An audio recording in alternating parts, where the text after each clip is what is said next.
આજે હું ઢીકણું આસન કરી શકતો તો ને કાલે હું પૂંછડું આસન કરું છું, ઇઝ નોટ અ પ્રોગ્રેસ. હું આ આસન 2 મિનિટ કરી શકતો તો આજે આ આસન હું 2 કલાક કરી શકું છું. That is the progress. શું કામ? સ્થિર સુખમ આસનમ પ્રયત્ન શૈથિલ્ય અનંત સમાપત્તિ વ્યામ. સાહેબ આ શબ્દ વાપર્યો. યોગાભ્યાસ કરવો હોય ને તો સેલ્ફ અવેરનેસ બહુ જરૂરી છે. એવું જ યોગાભ્યાસનું છે કે જો તમે સાચી રીતે સમજીને સાચી પ્રક્રિયાઓ યોગ્ય કરો તો જ એનાથી ફાયદો છે. બાકી તમે ઠોકમ ઠોક ગમે એમ કરો ને તો એનાથી નુકસાન છે ને છે. આ હું નથી કહેતો, યોગના શાસ્ત્રો કહે છે. મારા ધ્યાનમાં તો એવા લોકો પણ છે કે જેમની ડેથ પણ થઈ હોય. They got the whole body paralyzed. Oh my God.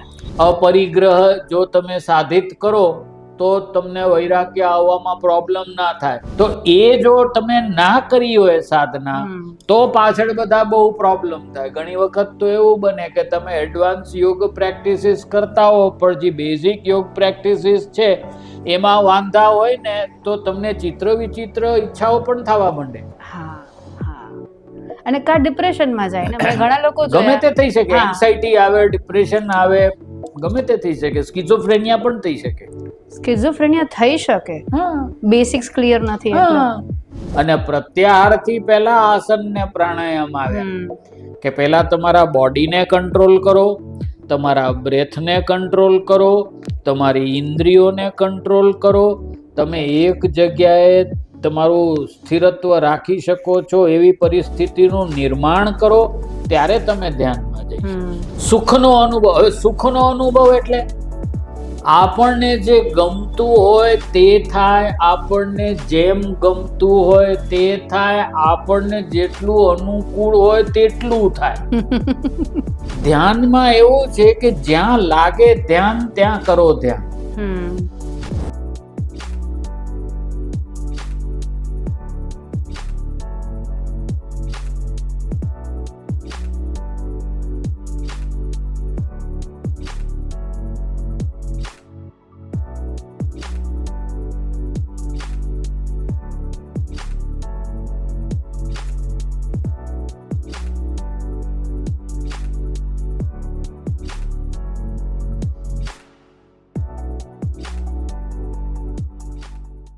એક રિસર્ચર અને મ્યુઝિક કમ્પોઝર, આયુર્વેદ ડોક્ટર અને એક પ્રોમિનન્ટ સ્પીકર એવા આર્ટ અને સાયન્સનું કોમ્બિનેશન ધરાવતી પર્સનાલિટી એવા આજે આપણા જે ગેસ્ટ છે ડોક્ટર અર્પણ ભટ્ટ. મનની વાત થાય છે, મક્કમતાની વાત થાય છે, તો હવે આપણે બીજા ટોપિક પર આવીએ, યોગ પર. ચોક્કસ. તો મને બેંગ્લોરમાં ઘણા એવા ક્લાયન્ટ્સ મળ્યા. એ લોકો એમ કે મેડમ યોગ કરવા છે તો તમે યોગ ક્લાસમાં શું કરાવશો? એટલે હું કહું કે તમારી પહેલાં હિસ્ટ્રી લેશું, અમે તમારા જે પ્રોબ્લેમ છે સમજશું, મેડિકલ હિસ્ટ્રી, તમારી બોડી ટાઈપ, અને એ રીતના અમે પ્લાન કરીને કહેશું. એ લોકો સ્પેસિફિકલી એમ કે યોગ ક્લાસ કરવા છે પણ સૂર્ય નમસ્કાર નથી કરવા. મેં જામનગરમાંય જોયું છે, ગુજરાતમાંય, અમદાવાદમાં બધે જોયું છે કે યોગ ક્લાસમાં કોમનલી પ્રેક્ટિસ થતી હોય તો સૂર્ય નમસ્કાર જ થતા હોય છે. એના વિશે કંઈ તમે કહેશો? પહેલી વાત તો સૂર્ય નમસ્કારની જ કહું કે ટ્રેડિશનલી જોઈએ ને તો સૂર્ય નમસ્કાર છે એ યોગનો ભાગ જ નથી. આ વ્યાયામનો ભાગ છે અને અખાડામાંથી આવેલી આ એક પરંપરા છે. હા, એ પરંપરા સૂર્યની સામે કરવામાં આવતી. સૂર્ય પરાક્રમનો કારક છે, સૂર્ય અગ્નિનો કારક છે, સૂર્ય મનુષ્યના તેજનો કારક છે, સૂર્ય બળનો પણ કારક છે. એટલે સૂર્ય નમસ્કાર નામ સાર્થક છે, પણ પછી લોકો એમાં એવું કે આ ફલાણું આસન ને આ પર્વતાસન ને આ ઓલું આસન. ખરેખર આસનની જો પરિભાષા જોવા જાઓ તો જ્યાં સુધી સ્થિરત્વ નથી આવતું, સુખત્વ નથી આવતું, પ્રયત્ન શૈથિલ્ય નથી આવતો, અને અનંત સમાપત્તિની સ્થિતિ નથી આવતી ત્યાં સુધી કોઈ પણ પરિસ્થિતિ આસન બનતી જ નથી. એટલે સૂર્ય નમસ્કારમાં જે કાંઈ થાય છે it is a macro exercise. સ્થૂલ વ્યાયામ, જેમ સ્વામી ધીરેન્દ્ર બ્રહ્મચારીએ એક સૂક્ષ્મ વ્યાયામ અને સ્થૂલ વ્યાયામનો જે એક કન્સેપ્ટ આપ્યો છે, એમ સૂર્ય નમસ્કારની વાત કરીએ તો એ સ્થૂલ વ્યાયામના સંદર્ભમાં આવી શકે. અથવા તો જે પટાવી જોઈ સ્કૂલ છે, જે વિન્યાસની પ્રક્રિયાઓમાં ચાલે છે, એકમાંથી બીજા આસનમાં સરળતાથી જતા રહેવાની, તો એવું કંઈક આપણે આના વિશે વિચારી શકીએ. પણ મૂળતઃ આસન સાથે આને કોઈ સંબંધ હું માનતો નથી શાસ્ત્રની પાતંજલ યોગ સૂત્રની વ્યાખ્યાના સંદર્ભે. એટલે સૂર્ય નમસ્કાર એ કોઈ પણ યોગાભ્યાસનું એક શિડ્યુલ કે પ્રોટોકોલ તમે કરો, એમાં શરીરને શરૂઆતમાં એક્ટિવ કરવા માટેનો એક ભાગ હોઈ શકે. એની સામે મારો વિરોધ નથી. એ રોજે રોજની પ્રક્રિયામાં પણ હોઈ શકે, એની સામે પણ મારો કોઈ વિરોધ એટલા માટે નથી કે એમાં જેટલા પણ એક્સરસાઇઝના શિડ્યુલ જે 12 છે, જે મંત્રો સાથે આપણે સૂર્યના કરીએ છીએ, એ આખા બોડીને એનર્જાઇઝ અને એક્ટિવેટ કરે છે.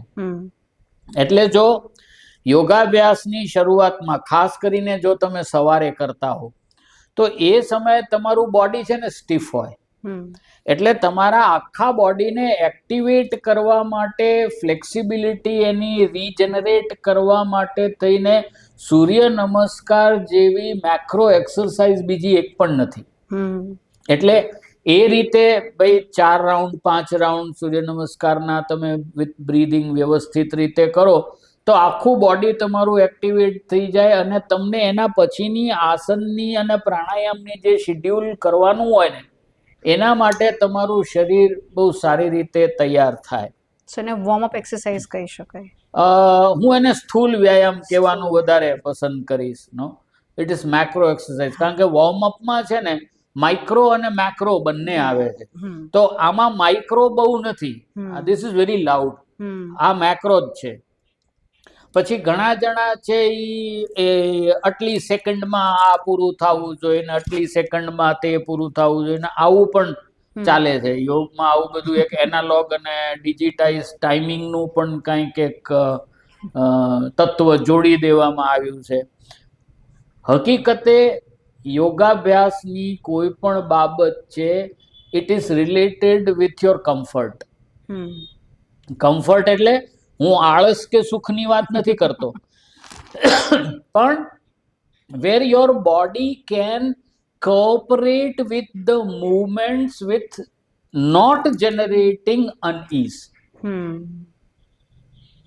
એટલે શું થાય કે તમને તકલીફ ન થાય પછી, કારણ કે એ બધી જે બાબતો છે ને એને પાતંજલ યોગ સૂત્ર એ અંતરાયો ગણ્યા છે યોગ માર્ગમાં. હવે એ પછી પાછા આપણે વિચારતા નથી. એટલે ઘણી વખત મેં જોયું છે, હજી તમે કહો છો ને એવું કે ભાઈ સૂર્ય નમસ્કારનું શિડ્યુલ ચાલુ કરે તો એક સાથે 11 સૂર્ય નમસ્કાર ને 21 સૂર્ય નમસ્કાર ને 108. હા, અને પછી શ્વાસ છે એ ધમણની જેમ વ્યક્તિનો હાલતો. સાહેબ, એવા સૂર્ય નમસ્કારનો ખરેખર કોઈ ફાયદો જ નથી.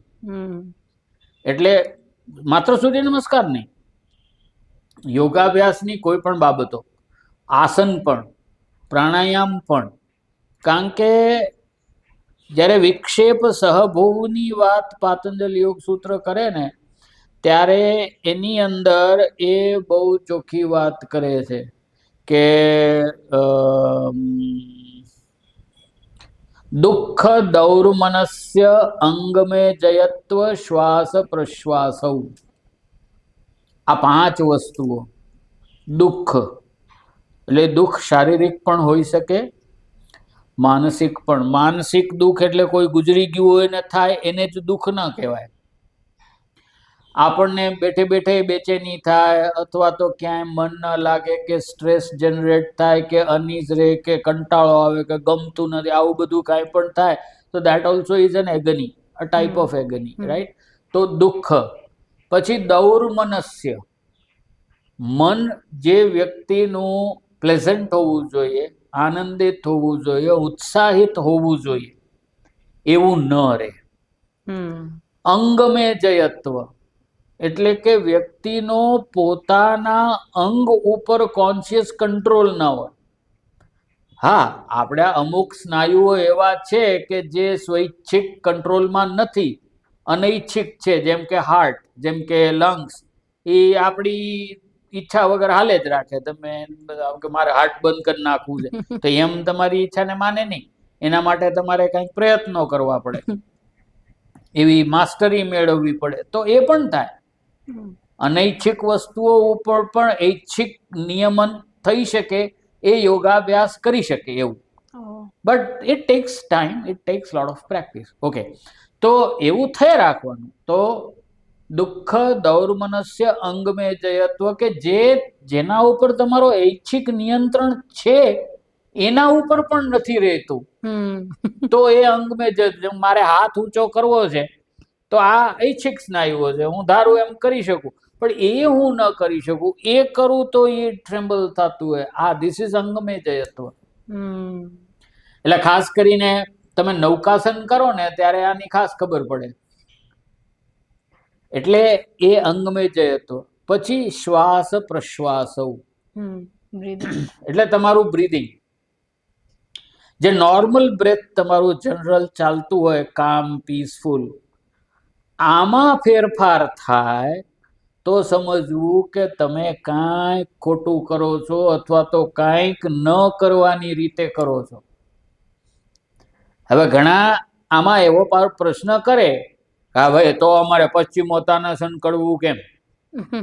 કાં તો પગના અંગૂઠા પકડવા જાવ ને એટલે ભી પડી જાય શરૂઆતમાં. જેમ જેમ તમારું શરીર કેળવાતું જાય એમ થાય, પણ જ્યાં સુધી પહોંચાતું હોય ત્યાં સુધી પહોંચો. ધીમે ધીમે ધીમે ધીમે રોજ આગળ વધો. તમારો શ્વાસ છે એ અકારણ અને અકુદરતી ન રોકાય એવી રીતે તમે આગળ ચાલો, તો તમારું જે શ્વાસ પ્રશ્વાસની પ્રક્રિયા છે એમાં બહુ મોટું અંતર નહીં આવે. આ એટલા માટે ચલેવાતમ ચલમ ચિત્તમ, જો તમારા શ્વાસ પ્રશ્વાસ છે એબનોર્મલ થશે તો તમારા ચિત્ત ઉદ્વેગ કે ચિત્ત વિક્ષેપો ચાલુ થવાના જ છે, અને એ થશે તો દૌર્મનસ્ય આવવાનું જ છે.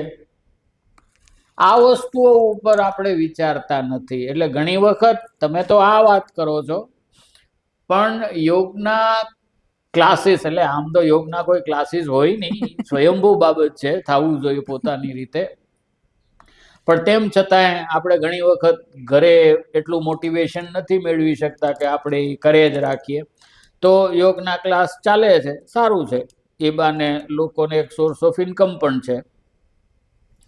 પણ એ યોગના ક્લાસીસમાં તમે જાઓ ને તો એક જ રૂટીન કરાવે. ઘણા લોકોને આનો બી વાંધો હોય. આપણે ત્યાં શરૂઆતમાં જે યોગ સેન્ટર્સ આપણું ચાલે છે, તો હું તો શરૂઆતથી એનો સાક્ષી છું. અત્યારે ITRAમાં જે યોગાભ્યાસો, ઘણા લોકો આવતા મારી પાસે, એ કહે સાહેબ રોજ એકનું એક કરાવે છે, રોજ આ જ આસન કરાવે છે, નવું તો કાંઈ શીખાડતા જ નથી. યોગની અંદર મજા જ ઈનું ઈ રોજ વારંવાર કરે રાખવાની છે. મોનોટોની ઇઝ ધ બ્યુટી ઓફ યોગ. શું કામ? કારણ કે એ જ તમને આગળ સ્થિરત્વ તરફ લઈ જશે. પણ એ પાછું પ્રોપર ઇન્સ્ટ્રક્શન્સ હોય તો, ને આસન હોલ્ડ કરવા માટે ડૂઝ એન્ડ ડોન્ટ્સ, એના સ્ટેજીસ એટલું બધું એક્સપ્લેન કરે તો ડેફિનેટલી મજા આવે. હા, અને ધારો કે તમને એવું સાંભળવાની જરૂર શું કામ છે? અંતે તો ઉદ્ધરેદ આત્મના આત્માનમની વાત છે ને. તો ધીમે ધીમે you have to start acclimatising yourself. તમને તમારી પ્રેક્ટિસ છે એ લેવલે લઈ જવી જોઈએ. આ જ પ્રોગ્રેસ છે યોગમાં. આજે હું ઢીકણું આસન કરી શકતો તો ને કાલે હું પૂંછડું આસન કરું છું ઇઝ નોટ અ પ્રોગ્રેસ. હું આ આસન 2 મિનિટ કરી શકતો તો આજે આ આસન હું 2 કલાક કરી શકું છું. That is the progress. શું કામ? સ્થિર સુખમ આસનમ પ્રયત્ન શૈથિલ્ય અનંત સમાપત્તિભ્યામ. સાહેબ આ શબ્દ વાપર્યો, અનંત સમાપત્તિભ્યામ, એટલે કે તમે અનંત કાળ સુધી ઈ જ સ્થિતિમાં રહી શકો સુખપૂર્વક, આનંદપૂર્વક, પ્રયત્ન વિના. આને આસન કીધું. હવે આપણે આ પરિભાષા સુધી તો ક્યાંય પહોંચવું જ નથી. બધાને આમાં વેપાર જ દેખાય છે કે ભાઈ હું 25 રૂપિયા આપું છું તો મને 5 આસન મળવા જોઈએ, 5 રૂપિયાનું એક. આવું નથી હોતું ખરેખર. યોગાભ્યાસમાં એ છે કે ભાઈ હું 25 રૂપિયા આપું છું ને તો હું એ 25 કલાક આસન કરી શકું ને ત્યાં સુધી પહોંચવા માટે આપું છું. આ સમજ પેદા થવાની જરૂર છે. શ્વાસ પ્રશ્વાસમાં પણ એવું છે. તમે જુઓ હઠ પ્રદીપિકા, તમે ગેરંટ સંહિતા 80 વખત 80 રાઉન્ડ કરવાના એક કુંભકના. કયા ક્લાસમાં 80 રાઉન્ડ કરાવવામાં આવે છે મને કયો તો ખરા આજની તારીખે? 10 મિનિટ થાય છે પ્રાણાયામ. બધું મિનિટોમાં આવી ગયું. આ આસન આટલી મિનિટ, ઓલું. ભાઈ એવું શાસ્ત્રએ તો ક્યાંય કીધું જ નથી કે આટલી મિનિટ કરાવજો ફલાણું આસન. હા, એ લોકોએ ટાઈમ સ્ટ્રેચ કીધો છે ઘણી જગ્યાએ. ક્યાંક 3 મહિના કીધા છે, ક્યાંક 6 મહિના કીધા છે, ક્યાંક અબદાદ ઉર્ધ્વ ભવેત સિદ્ધો નાતિ કાર્યા વિચારણા આવું કીધું. એટલે 1 વર્ષમાં આ સિદ્ધ થશે એવું. પણ ઈ ક્યારે? જ્યારે તમે સતત એનો અભ્યાસ કરો ત્યારે. તો સર, જે સેલ્ફ પ્રેક્ટિસ કરતા હશે એ લોકો માટે અમુક ટિપ્સ યોગ માટે અને પ્રાણાયામ માટે. એટલે પહેલા તો તમે મને એ ક્લિયરલી સમજાવો, કેમ કે મને અત્યારે સ્ટેજીસના નામ યાદ નથી. તમે બોલી ગયા વચ્ચે. તો 3 સ્ટેજીસ આસન માટેના: કમ્ફર્ટ થાવ અને પછી પ્રોલોંગ મેનેજ કરો, ડૂઝ એન્ડ ડોન્ટ્સ, અને પ્રાણાયામ. એમાં ડૂઝ એન્ડ ડોન્ટ્સ અને કઈ રીતે કરી શકાય, જે સેલ્ફ પ્રેક્ટિસ કરતા હશે ઘણા આપણે. જો સૌથી પહેલી વાત તો એક જ છે કે તમારે જો યોગાભ્યાસ કરવો હોય ને તો સેલ્ફ અવેરનેસ બહુ જરૂરી છે. તમે જ્યારે કોઈ પણ ક્લાસમાં યોગાભ્યાસ કરવા માટે જાઓ છો ને ત્યારે યુ એક્સપેક્ટ કે તમારી સામે જે વ્યક્તિ છે ને બધી જવાબદારી એની છે. આપણે તો જવાનું, એ જ આપણી જવાબદારી છે, આપણો આ ભૌતિક દેહ લઈ. પછી એનું જે કાંઈ કરવાનું છે એની જવાબદારી ના. આ ખોટી વાત છે. દેહ તમારો છે તો જવાબદારી પણ તમારી જ છે. તમારી જવાબદારીને સંભાળવામાં મદદ કરવી એ ઇન્સ્ટ્રક્ટરનું કામ છે. તમારા દેહને ઊંચકીને આટા મારવા ઇન્સ્ટ્રક્ટરનું કામ નથી ભાઈ. શું કામ?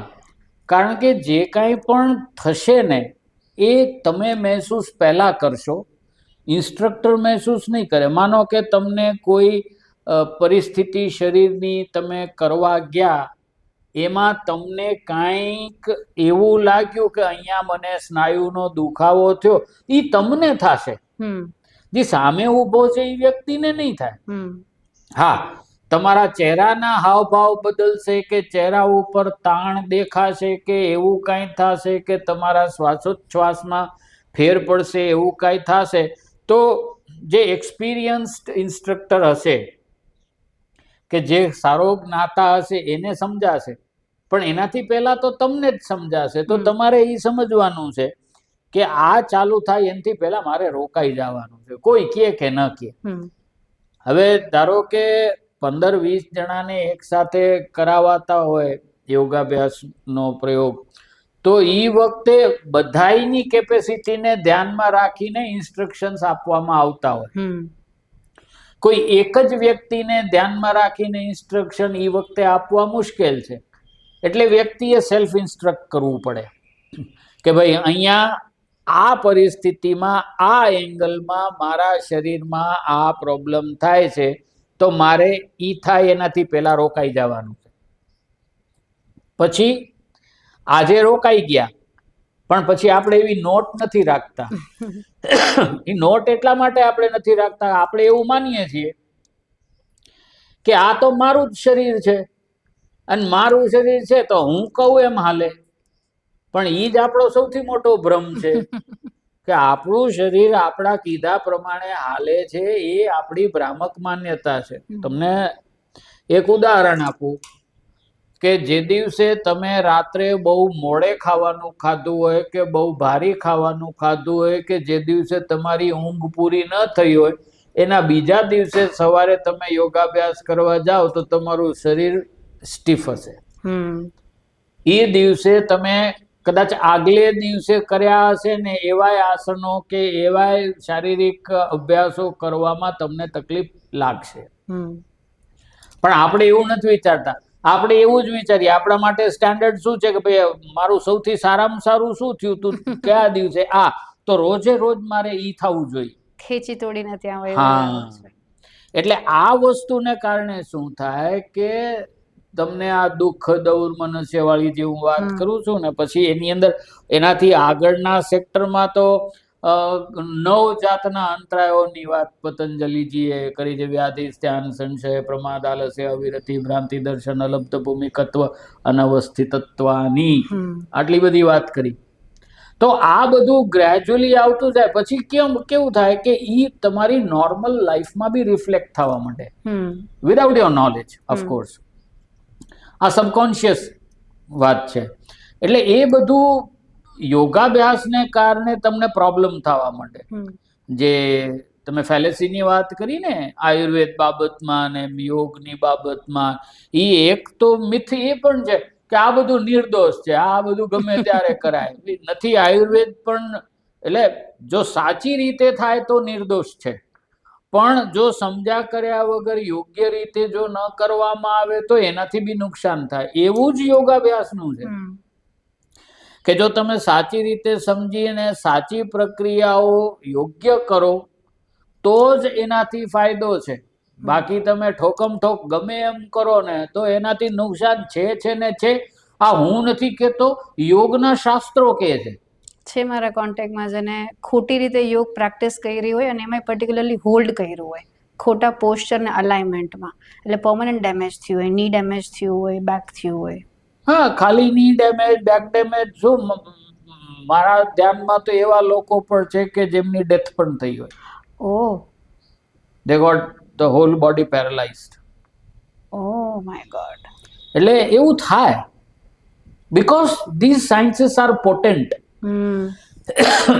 ભાઈ અમુક લોકો એને સુડો સાયન્સ કે અમુક લોકો એને મેજિક રેમેડીઝ કે જેને જી કેવું હોય એ કે, પણ આ વસ્તુઓથી ફાયદો થાય છે એ નિર્વિવાદ છે.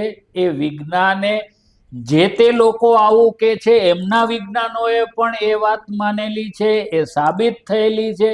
2-4 લોકો એવી તીતુડી વગાડે રાખે એનાથી કાંઈ બહુ ફેર પડતો નથી. પણ because these sciences are potent, they should be handled with care. They should be handled scientifically. They should be handled through properly trained people in a judicious manner. તો જ તમને એનો ફાયદો જોવા મળી શકે. પોઈન્ટ્સ કહી દેશો છેના પ્રાણાયામ માટેના? આસન અને પ્રાણાયામ માટેના સેલ્ફ પ્રેક્ટિસ કરતા હોય. હા, સેલ્ફ પ્રેક્ટિસ કરતા એના માટે એક વસ્તુ તો મેં કીધી કે સૌથી પહેલા તમે આસનનો અભ્યાસ કરો તો તમારા સ્નાયુઓ ક્યાં ખેંચાય છે, ક્યાં દુખાવો થાય છે, કઈ સ્થિતિમાં થાય છે, એ તમે ધ્યાનમાં રાખો. તમે એકલા જ જો કરો છો, આમ તો આવું કરવું હિતાવહ નથી. તમે શરૂઆત કરો ત્યારે કોઈ સારા યોગ શિક્ષક હોય એમની સન્મુખ તમે કરો તો તમારી બ્રીધિંગમાં ક્યાંય કાંઈ પ્રોબ્લેમ હોય એ પરિસ્થિતિમાં જવા માટે, અથવા તો બોડીના અલાઇનમેન્ટમાં કાંઈ ખૂટતું હોય કે બોડીનો જે એંગલ છે એ બરોબર ન હોય, ફલક્રમિંગ બરોબર ન હોય, તો એ બાબતે તમને માર્ગદર્શન આપી શકે. પણ એક વખત તમને તમારા શરીર અંગે આટલી ખબર પડતી થઈ જાય કે ના હવે મને ખબર છે કે હું આમ કરીશ તો મારું આ બોડી આવ થાય છે, આમ થાય, તો પછી શરૂઆતમાં પહેલા તો અરીસો કે એવું કાંઈ હોય ને એની સામે એમને એમ ધ્યાનાત્મક સ્થિતિમાં ગયા વગરનું આસન કરો. એકચ્યુઅલી દરેકે દરેક આસન ધ્યાન માટેની એક સ્થિતિ છે. એટલા માટે જ ત્યાં અનંત સમાપત્તિભ્યામ શબ્દ પતંજલિજીએ વાપરેલો છે.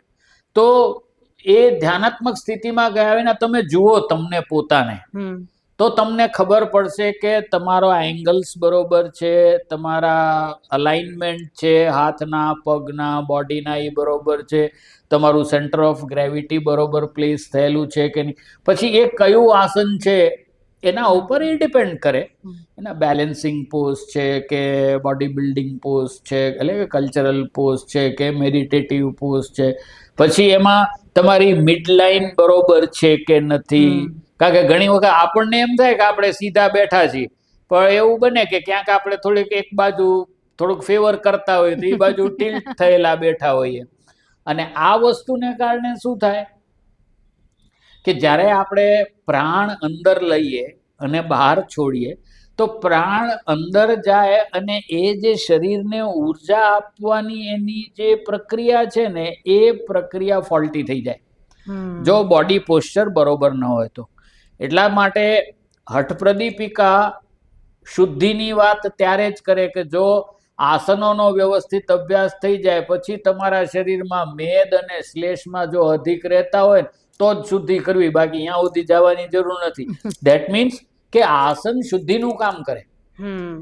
પણ આસન શુદ્ધિનું કામ ક્યારે કરે? જ્યારે યોગ્ય રીતે થાય, જ્યારે એમાં શ્વાસોચ્છ્વાસની પ્રક્રિયા બરોબર થાય, જ્યારે એમાં ધ્યાન કેન્દ્રિત કરવાની પ્રક્રિયા બરોબર થાય ત્યારે. એટલે પેલું કે દુઃખ જે વાત કરી, બીજું છે દૌર્મનસ્ય.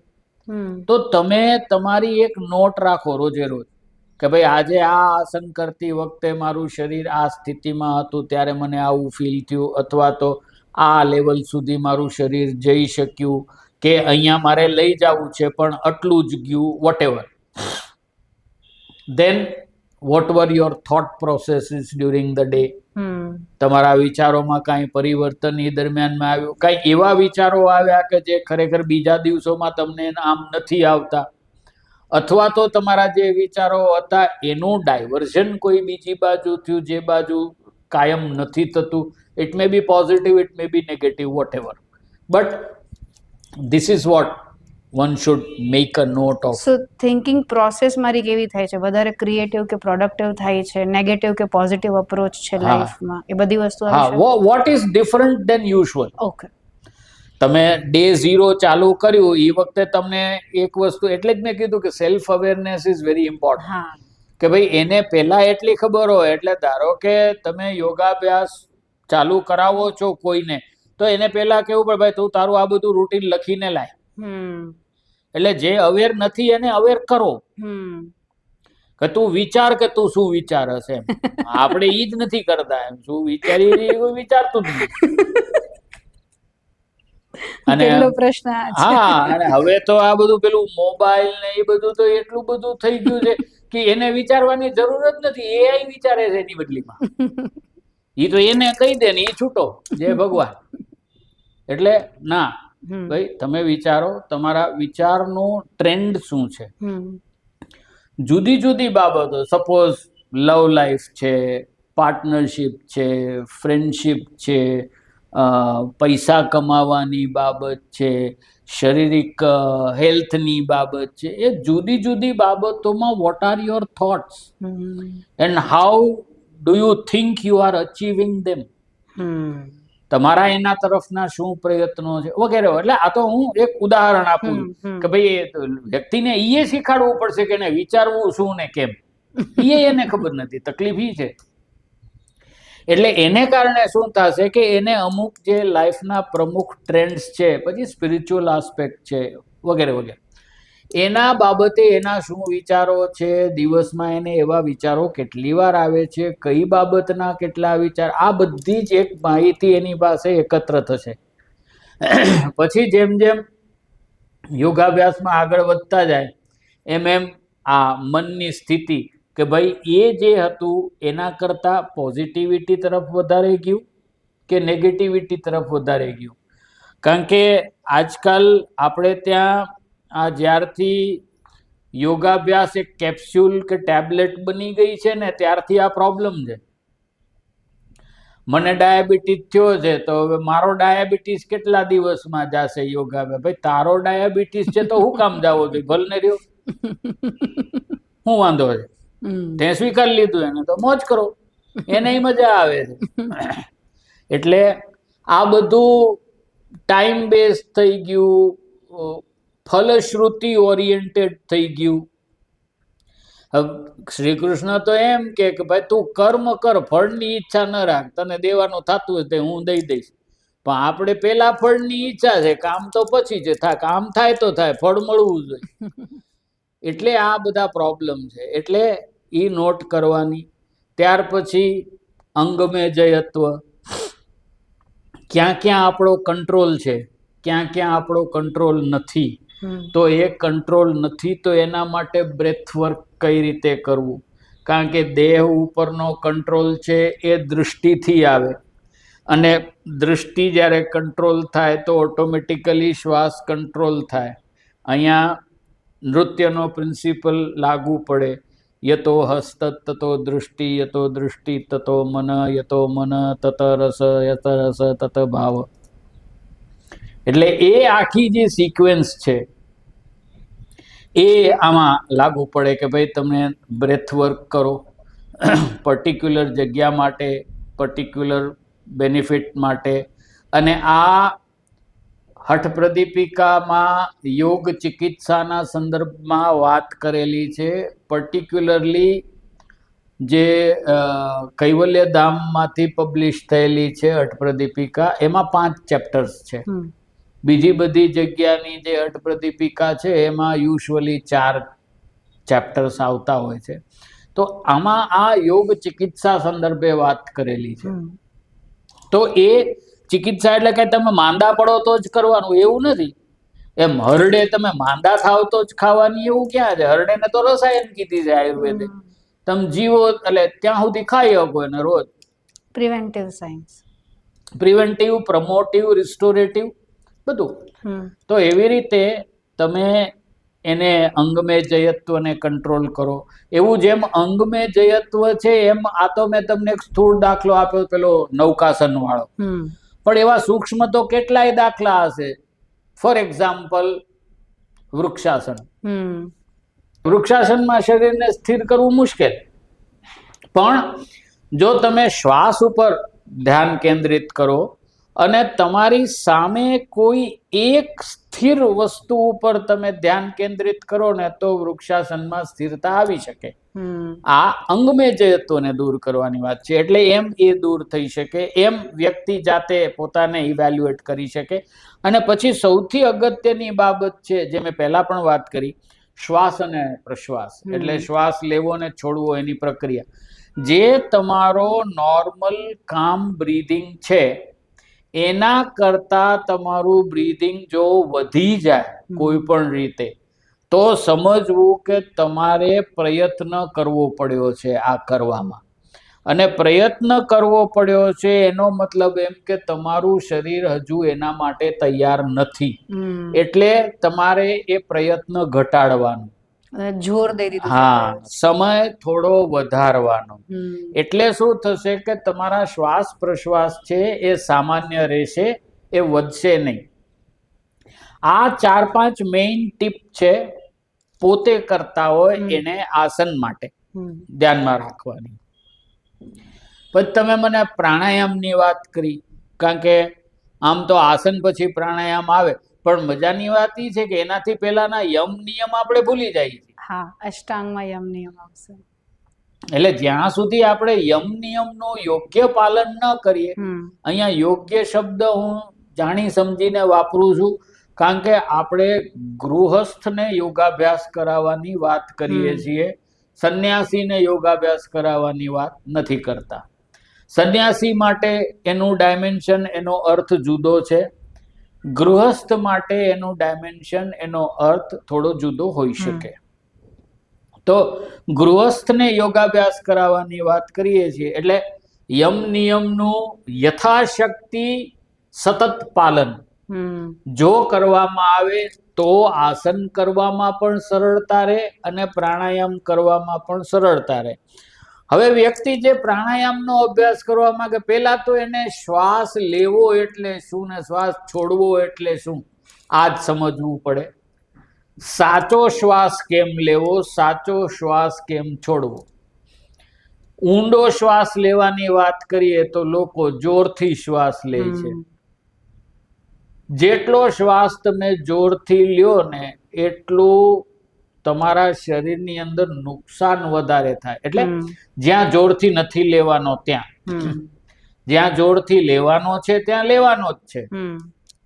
જેમ કે તમે કપાલભાતીની શરૂઆતમાં કરો અથવા તો તમે ભસ્ત્રિકામાં કરો તો એમાં છે સસંગ્રમ બ્રીધિંગ કરવાનું, તો ત્યાં એવી રીતે કરવું પડે, બેલો બ્રીધિંગ તો જ થાય. પણ હવે અનુલોમ વિલોમ કે નાડી શુદ્ધિ કરો છો એમાં તમે જોરથી શ્વાસ લ્યો તો એ તમારા બ્રીધિંગની પેટર્ન બદલી નાખશે. અને એ બ્રીધિંગની પેટર્ન જેવી બદલશે ને એટલે બ્રેઇન વેવની પેટર્ન બદલશે. અને બ્રેઇન વેવની પેટર્ન બદલશે તો થોટ પ્રોસેસ પણ બદલશે અને થોટ ટાઈપ પણ બદલશે. ઓહ, તો હું ખાલી અનુલોમ વિલોમ કરું છું અને ત્યારે અવાજ કરતા કરતા કે જે જોરથી શ્વાસ ભરી ભરીને જ્યારે નથી કરવાની, જ્યાં જોર નથી દેવાનું, તો એનાથી મારા થોટ પ્રોસેસ ઉપર ઇફેક્ટ આવશે. જી ભાઈ, આપણા બ્રેઇન વેવની પેટર્ન એટલી લેબાઇલ છે કે આપણા શરીરની એક નિશ્ચિત રિધમ છે. એટલે કે ધારો કે તમે જ છો તો you have got a typical breathing rhythm, you have got a typical blinking rhythm, you have got a typical talking rhythm, you have got a typical walking rhythm. These things are normal for you. એમાં તમે કોઈ પણ change કરો, even if you wink at a wrong time, your brain wave pattern can change. આટલી deep છે આ વસ્તુ. હા, કારણ કે આપણે જે કાંઈ પણ કરીએ છીએ કે આપણો દરેક કોષ કાંઈ પણ કરે છે ને એ બ્રેઇન તો મેપ કરે જ છે. આપણને એની અવેરનેસ હોય કે ન હોય, પણ આપણું બ્રેઇન આ બાબતે સજગ છે અને એને ખબર પડે જ છે કે તમે આ કર્યું એ બરોબર કર્યું કે નથી કર્યું. આપણે પછી એને સાંભળતા નથી. શું કામ? કારણ કે આપણને એની અવેરનેસ નથી ને આપણને જે કર્યું એ આપણને ગમે. તો સૌથી પહેલા તો બ્રીધિંગ રાઈટ કરવું. પછી જ્યારે તમે જે તથાકથિત કુંભકના પ્રકારો છે એટલે ભસ્ત્રિકા, ભ્રામરી, સૂર્યભેદન કે શીતકારી કે જે કાંઈ પણ ઉજ્જયી, એ તમે કરી લ્યો પછી તમારી શ્વાસ પ્રશ્વાસની પ્રક્રિયા શું છે. સામાન્ય રીતે શું હોય કે તમે જ્યારે ગ્રુપમાં યોગાભ્યાસ કરો ને ત્યારે તો જે ઇન્સ્ટ્રક્ટર છે એ પોતાના કાઉન્ટિંગ પ્રમાણે શ્વાસ લ્યો ને શ્વાસ છોડોની વાત કરતા હોય, પણ તમારા શરીર માટે તમારી સ્પીડ છે શ્વાસ લેવાની ને છોડવાની એ અલગ છે. એટલા માટે મેં પહેલા જ વાત કરેલી કે યોગમાં કમ્ફર્ટ લેવલનું બહુ મહત્વ છે. ટાઈમિંગનું નહીં, પણ તમારા કમ્ફર્ટનું. એટલે તમારા ફેફસા, તમારા ડાયાફ્રામ, તમારું મન એને સંતોષ થાય ત્યાં સુધી શ્વાસ અંદર લ્યો અને એને એમ લાગે કે હવે છોડવાની જરૂર છે ત્યારે છોડો. હા, એમ કરતે કરતે તમે કુંભકમાં એક્સટેન્શનનો ફેઝ ધીમે ધીમે વધારતા જઈ શકો. સામાન્ય રીતે બધાયને ખબર છે 1:4:2 નું પ્રમાણ હોય. શ્વાસ લેવાનો ટાઈમ, શ્વાસ રોકવાનો ટાઈમ, શ્વાસ છોડવાનો ટાઈમ. પણ એ કાંઈ પહેલા દિવસથી એવું થતું નથી, કારણ કે તમને શ્વાસ લ્યો છો એના કરતા 4 ગણા સમય માટે શ્વાસ રોકવાનો મહાવરો જ નથી. તમારું રોકવાનો જ મહાવરો નથી. હા, તમારું શરીર જ એના માટે તૈયાર નથી.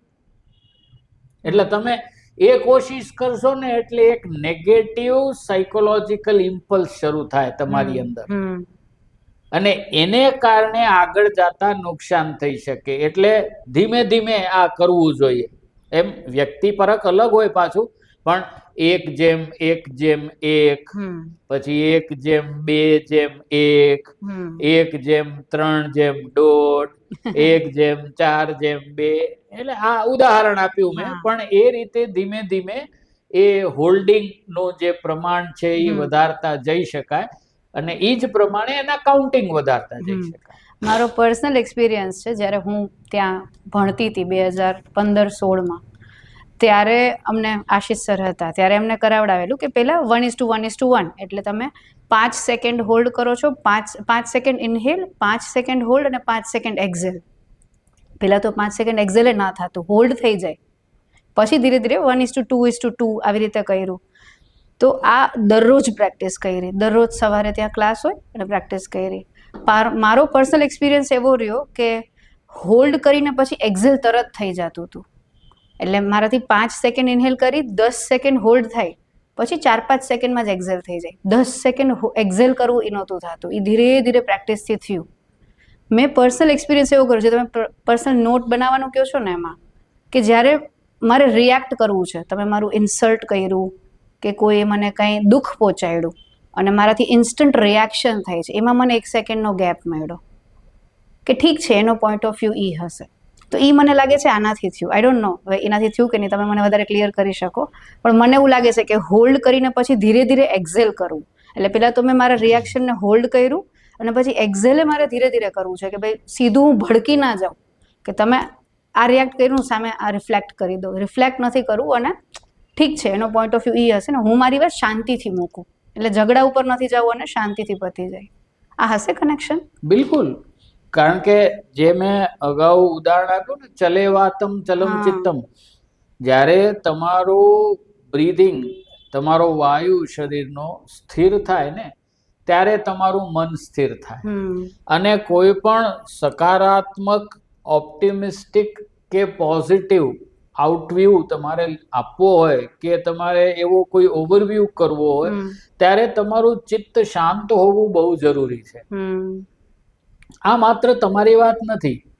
જે આર્મ્ડ ફોર્સિસ છે એમાં જે સ્પેશિયલ ઓપરેટર્સ છે કે જે એલિટ ક્લાસના વોરિયર્સ છે, એ લોકોને પણ આ બ્રીધિંગ ટેકનિક આપવામાં આવે. ખાસ કરીને જે પ્રિસિઝન શૂટિંગ માટે ને એ બધા જતા હોય, જ્યાં ખૂબ જ સ્થિરત્વની જરૂર હોય ને, ત્યાં પહેલું સ્થિરત્વ શ્વાસનું આવે. એ લોકો માટે ખૂબ જરૂરી છે, કારણ કે એકાગ્રતા, એક ધ્યાનતા, આ બધું લાવવા માટે આ વસ્તુ ખૂબ જરૂરી છે. એટલે જે તમે વાત કરી કે ભાઈ રિએક્શન માટે મને ટાઈમ મળતો થયો, તો yes, A definitely it is because of thought. ને આજ પણ જનરલ માણસને પણ, મને યાદ છે અમે લોકો સ્કૂલમાં હતા ને, તો અમારા ટીચર્સ કહેતા કે બહુ ગુસ્સો આવે ને તો કાઉન્ટ 1 to 10. ઊંધું, રાઈટ? તો શું કામ? so that you will hold yourself back. તો તમે એટલી વારમાં કંઈક વધારે સારો નિર્ણય કરી શકશો, તરત તમે રિએક્ટ ના કરો. એટલે યસ, શ્વાસનો એની સાથે સીધો સંબંધ છે, અને શ્વાસનો આપણા જીવનની દરેક વસ્તુ સાથે સીધો સંબંધ છે. રોજબરોજના કાર્યમાં પણ તકલીફ આપણી શું છે ખબર? કે આપણે 1 કલાકનો યોગનો ક્લાસ હોય ને, તો આપણે એમ સમજીએ છીએ કે યોગાભ્યાસ આપણે 1 કલાકમાં જ કરવાનો, પછી આખો દી તો જેમ મન પડે એમ કરવાનું છે. ખરેખર એવું નથી. એ 1 કલાકમાં તમે જે કરો ને, એનું રિપરકશન આખો દિવસ પછી ચાલુ રહેવું જોઈએ. બ્રીધિંગમાં, ટોકિંગમાં, બોડી મૂવમેન્ટ્સમાં, બ્રેથ સાથે બધી મૂવમેન્ટ કોર્ડિનેટ થાય એમાં. મને લાગે છે નોટ્સ એમાં કામ આવી જતી. બિલકુલ. કે હું નોટ લખતી જાઉં તો હું મારું ઓબ્ઝર્વેશન આખા દિવસમાં વધતું જશે.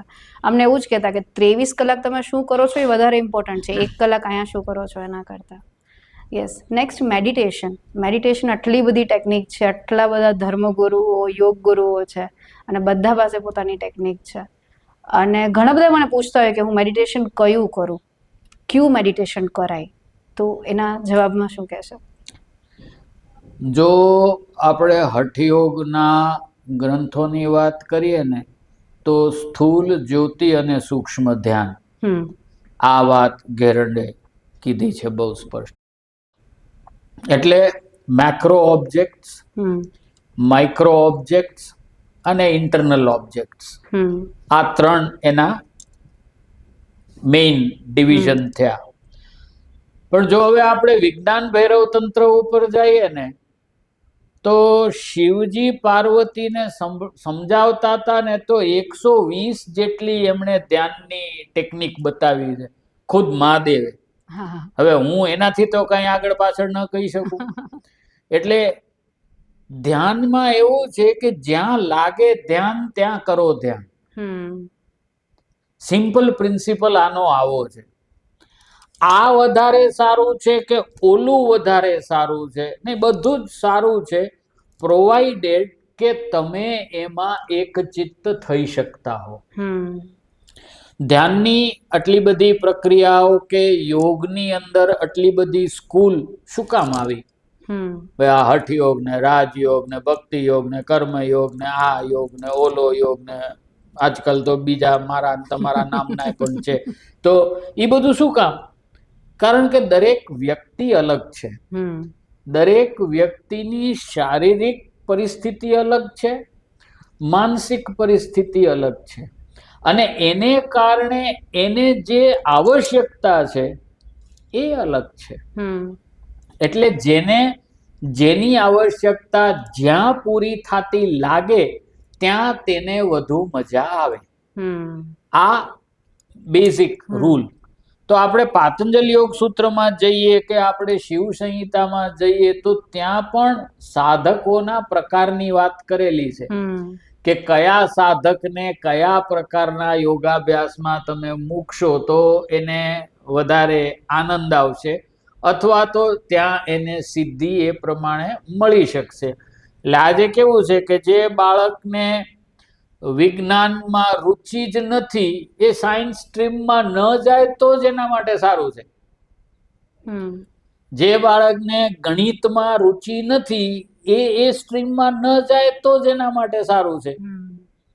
તો એનો અર્થ એમ નથી કે ને ક્યાંય રુચિ નથી, એને બીજે ક્યાંક રુચિ છે ભાઈ, તો એને ત્યાં મોકલો. એવું જ આમાં છે કે ભાઈ તમને આ વસ્તુ ગમે છે, does it appeal you? First of all કરવું તો પછીની વાત છે, પેલા તો અપીલ તો થવી જોઈએ ને. અને બીજું કાંઈ પણ ન ખબર પડે ને તો ધ બેસ્ટ થિંગ મારી દ્રષ્ટિએ ઇઝ બ્રેથ વોચિંગ.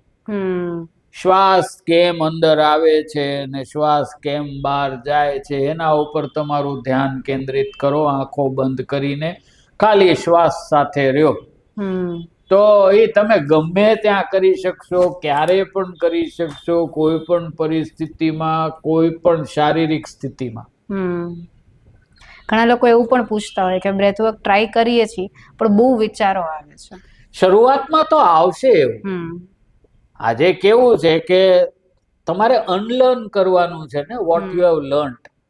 તો હંમેશા unlearning is more difficult than learning something new.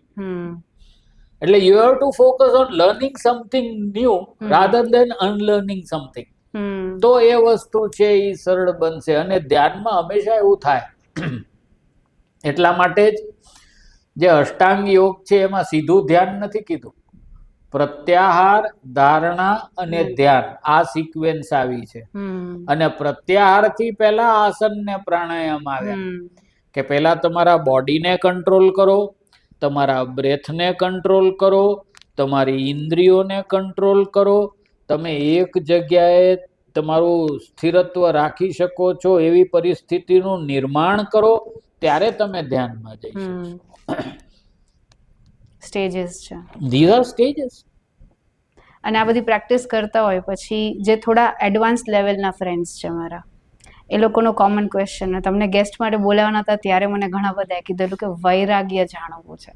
વૈરાગ્ય માટે બહુ બધી વાતો છે. ઘણા લોકો એને ડિપ્રેશન, મતલબ ડિપ્રેસિવ સ્ટેટને વૈરાગ્ય માને છે. ઘણા લોકો માને છે કે વિચિત્ર કપડાં પહેરી લીધા, વાળ વધારી લીધા એને વૈરાગ્ય માને છે. ઘેલા થઈ ગયા એને વૈરાગ્ય માને છે. કાંઈ જ નથી ગમતું, મને ડિપ્રેસિવ સ્ટેટ લાગે છે કે એને ડિપ્રેસિવ સ્ટેટ કહેવાય. કાંઈ જ નથી ગમતું અથવા તો ઇન્ટરેસ્ટ ઉડી ગયો છે એને લોકો વૈરાગ્ય કહે છે. ક્લેરિફાઈ કરો પ્લીઝ. જો એમાં બે શબ્દ છે, વી પ્લસ રાગ હમ વૈરાગ્યમાં. પતંજલિજીએ જ્યારે ચિત્તવૃત્તિ નિરોધની વાત કરી ને, ત્યારે ચિત્તવૃત્તિ નિરોધના એક ઉપાય તરીકે એમણે એવું કીધું કે અભ્યાસ વૈરાગ્યાભ્યામ તન નિરોધ. એટલે કે સતત અભ્યાસ. શાનો અભ્યાસ? તો કે અષ્ટાંગનું અનુષ્ઠાન, આનો સતત અભ્યાસ. બીજું શું? તો કે વૈરાગ્ય. વૈરાગ્ય એટલે રાગ દ્વેષ જે ક્લેશ કીધા, અવિદ્યા અસ્મિતા રાગ દ્વેષ અને અભિનિવેશ, આ જે ક્લેશ કીધા એમાં રાગ ક્લેશ છે. રાગ ક્યાંથી આવે? તો કે સુખના અનુભવમાંથી આવે. સુખાનુશયી રાગ દુઃખાનુશયી દ્વેષ. સુખનો અનુભવ. હવે સુખનો અનુભવ એટલે આપણને જે ગમતું હોય તે થાય, આપણને જેમ ગમતું હોય તે થાય, આપણને જેટલું અનુકૂળ હોય તેટલું થાય. આને આપણે સુખ સાથે જોડીએ. એટલે તત્ર અનુકૂલ વેદનીયમ સુખમ, પ્રતિકૂલ વેદનીયમ દુઃખમ. આવી આપણે શાસ્ત્ર ડેફિનેશન આપે સુખ અને દુઃખની. તો આપણો માનવ સહજ સ્વભાવ છે કે એને કાયમ સુખની સ્થિતિમાં રહેવું હોય, દુઃખની સ્થિતિમાં જવું જ ન હોય. સુખની સ્થિતિમાં રહેવું એટલે શું? તો કે મને કપડાં મને જે ગમે છે એ પહેરવા મળે, ગાડી મારે જે ફેરવવી છે એ ફેરવવા મળે, ખાવાનું મારે જે ખાવાનું છે એ મળે, ટેસ્ટ મારે જે જોઈએ છે તે મળે, વ્યક્તિ મને જે ગમે છે તે મળે, મારી સાથે વ્યવહાર મને જે ગમે છે તે થાય. ધીસ ઇઝ રાગ. પછી શું થાય કે એક વખત જે મેં પહેલા કીધું ને કે ભાઈ એકાદ વખત તમે પેલું આ પીઝા ને ઠંડુ તેની વાત કરી, એ કરી લો તો એમાં નુકસાન નથી થઈ જતું. પણ પછી આ લુલીબાઈ ને જે ગમી જાય ને, પછી તમે મંડો રિપીટ કરવા. એ રિપીટ કરે રાખો ને એને કારણે પ્રોબ્લેમ થાય. તો રાગનું એવું છે કે એક વખત તમે રાગની અંદર ઘૂસ્યા ને તો અનુકૂળ વેદ નિયમ, આ વેદના સતત તમારે ભોગવવી પડે. તો વૈરાગ્ય શું? કઈ સંસાર છોડીને જતા રહ્યો, ભલે એ વૈરાગ્ય કહેવાય છે મેક્રો સેન્સમાં, પણ એવી જરૂર નથી. You don't crave four those things. હા, મળી ગયું ને તમે કરી લીધું, it is okay, fine, once in a while. પણ ના, મારે તો આ જ જોઈએ, આવું જ જોઈએ. આવો જે તમારો દુરાગ્રહ કે હઠાગ્રહ હોય છે એ ન રહે કોઈ પણ વસ્તુ માટે. ભાઈ તમે કાયમ ફ્લાઇટમાં જ જાઓ છો, એગ્રીડ. હવે ક્યારેક તમને ફ્લાઇટની ટિકિટ ન મળે, ટ્રેનમાં જવાનું તો હાલો. You should be equally adaptive for that phase also. એટલી જ પોઝિટિવ ફ્રેમ ઓફ માઇન્ડથી, એક્ઝેક્ટલી એટલા જ ઓપ્ટિમિઝમથી અને એટલી જ એન્જોયમેન્ટ સાથે. જેટલું તમે ડ્યુટી ફ્રીમાં આનંદ કરો એટલો જ તમને રેલવેના પ્લેટફોર્મ ઉપર આનંદ આવવો જોઈએ. That is the state of practical વૈરાગ્ય, જે આજની પરિસ્થિતિની અંદર આપણે જેને સમજવાનો પ્રયાસ કરી શકીએ તે. કારણ કે હવે શું થયું છે કે બધાની ચોઈસ છે ને એ બધી બહુ હાઈ થઈ ગઈ છે. ને એમાંય પર્ટિક્યુલરલી જ્યારથી તમે આ મોબાઈલમાં બધી પેલી એડ્સ જુઓ ને, બધી જુદી જુદી કંપનીઓની ને એવી બધી, એટલે you have those fantasies, people have started fantasising. તો એને કારણે શું થયું છે કે આ બધું ફ્લેર અપ થયું, અને એટલે ડિમાન્ડ વધતી જાય. પછી આપણી પાસે એને આપૂર્તિ કરવાના સાધનો પૂરતા છે કે નહીં આપણને ખબર ના હોય. અને એટલા માટે જ મેં કીધું કે યોગાભ્યાસમાં આગળ વધવું હોય ને તો જે પહેલા બે છે ને એ બહુ અગત્યના છે. એમાં અપરિગ્રહ જો તમે સાધિત કરો તો તમને વૈરાગ્ય આવવામાં પ્રોબ્લેમ ના થાય. જો સંતોષ છે એને તમે સાધિત કરો તો વૈરાગ્ય આવવામાં બહુ પ્રોબ્લેમ ના થાય. તમે તપ સાધિત કરો તો કાંઈ તમને જોઈ છે નથી મળતું તો એનાથી તમને પ્રોબ્લેમ નહીં થાય. તો એ જો તમે ના કરી હોય સાધના તો પાછળ બધા બહુ પ્રોબ્લેમ થાય. ઘણી વખત તો એવું બને કે તમે એડવાન્સ યોગ પ્રેક્ટિસીસ કરતા હો પણ જે બેઝિક યોગ પ્રેક્ટિસીસ છે એમાં વાંધા હોય ને તો તમને ચિત્ર વિચિત્ર ઈચ્છાઓ પણ થવા માંડે. અને કા ડિપ્રેશનમાં જાય ને. મેં ઘણા લોકો ગમે તે થઈ શકે, એન્ઝાઇટી આવે, ડિપ્રેશન આવે, ગમે તે થઈ શકે, સ્કિઝોફ્રેનિયા પણ થઈ શકે. સ્કિઝોફ્રેનિયા થઈ શકે, બેસિક્સ ક્લિયર નથી એટલે. ભાઈ તમે ઉર્જાને ચેનલાઇઝ કરવાની છે, તમારી ચેનલના ઠેકાણા નથી ને તમે ઉર્જાને હળી કરો છો તો શું થવાનું બીજું? તો તમે સાયકોસોમેટિક અને સાયકિયાટ્રિક ડિસીઝને બિલકુલ લઈ આવી શકો. બિલકુલ. ઇન્ટરેસ્ટિંગ. અને પાછું ખોટા પ્રકારના કે પ્રમાદવશ અયોગ્ય રીતે કરેલા યોગાભ્યાસને કારણે થતા વ્યાધિઓ હઠપ્રદીપિકાએ એનલિસ્ટ કરેલા છે. અચ્છા, ત્યારે કહી દીધું અમને. ચેક કરી લેવું. શું આવશે એમાં? ઘણું આવશે. એટલે મને આ આઈડિયા છે કે બધી સિસ્ટમના પ્રોબ્લેમ થી માંડીને સાયકોલોજીકલ ડિસ્ટર્બન્સીસ સુધીનું. ઇન્ટરેસ્ટિંગ. અને ખાસ કરીને આ બધું પ્રાણાયામના અભ્યાસના સંદર્ભમાં એમણે વધારે વાત કરી છે કે ભાઈ જો તમે પ્રાણાયામેન યુક્તેન સર્વ રોગ ક્ષયો ભવેત અયુક્ત અભ્યાસ યોગેન સર્વ રોગ સમુદ્ભવ. લે આવું કીધું. દરેક રોગને તમે ઇન્વાઇટ કરો. Anything can happen and that is why you have two be very cautious. આ ડરાવવાની વાત નથી કે ભાઈ આનાથી આમ થઈ જશે ને એટમ બોમ્બ ફાટી જશે. ના ના, એવું નથી. એટમ બોમ્બ તમારી અંદર રોજ ફૂટે જ છે, તમને ખબર નથી. અને એ ફાટેલા એટમ બોમ્બ શું શું કરે છે એ તો પછી ખબર પડે.